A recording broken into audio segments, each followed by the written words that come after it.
Rajkot TRP અગ્નિકાંડના આરોપી સાગઠિયાનો video સામે આવ્યો છે। મનસુખ સાગઠિયા કોર્ટ પરિસરમાં પરિવારને મળ્યો। પરિવાર સાથે મુલાકાતનો વિડીયો સામે આવ્યો। પાર્કિંગની જગ્યાએ પરિવાર સાથે નાસ્તો કર્યાની પણ તસવીર સામે આવી છે। મનસુખ સાગઠિયાને પરિવાર સાથે મુલાકાત કરવા દેવાતા સવાલ ઉઠ્યા છે।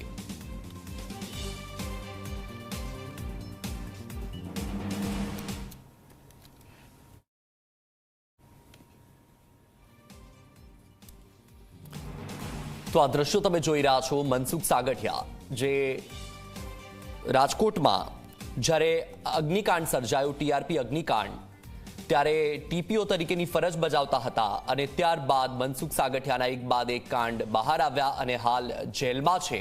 ત્યારે હાલમાં પરિવારને મળવા દેવાતા અનેક સવાલો ઉઠ્યા છે। સાગઠિયાના વિડીયો મુદ્દે બાર એસોસિએશન પ્રમુખનું નિવેદન। મનસુખ સાગઠિયા સામે નોંધાયેલા છે 3 ગુના।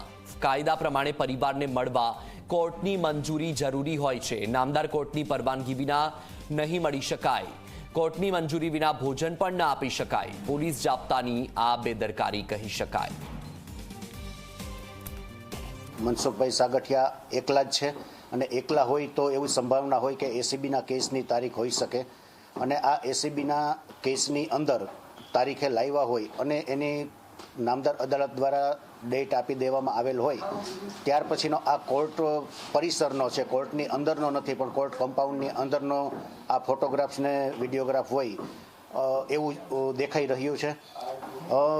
કાયદાની જોગવાઈ જોવામાં આવે તો આરોપીએ એના પરિવારના સભ્યોને મળવું હોય, એના વકીલને મળવું હોય, કેસ બાબત ડિસ્કશન કરવી હોય કે એડવોકેટ એન્ગેજ કરવા માટે ડિસ્કશન કરવાની હોય તો પહેલાં નામદાર અદાલતની પરવાનગી લેવાની હોય, કારણ કે તે જ્યુડિશિયલ કસ્ટડીના આરોપી છે અને જ્યુડિશિયલ કસ્ટડીના આરોપી છે ત્યારે એની જવાબદારી છે એને કોઈ પણ પ્રકારની એ નામદાર અદાલત પાસે પરવાનગી લીધા સિવાય કોઈ જ વસ્તુ કરી શકે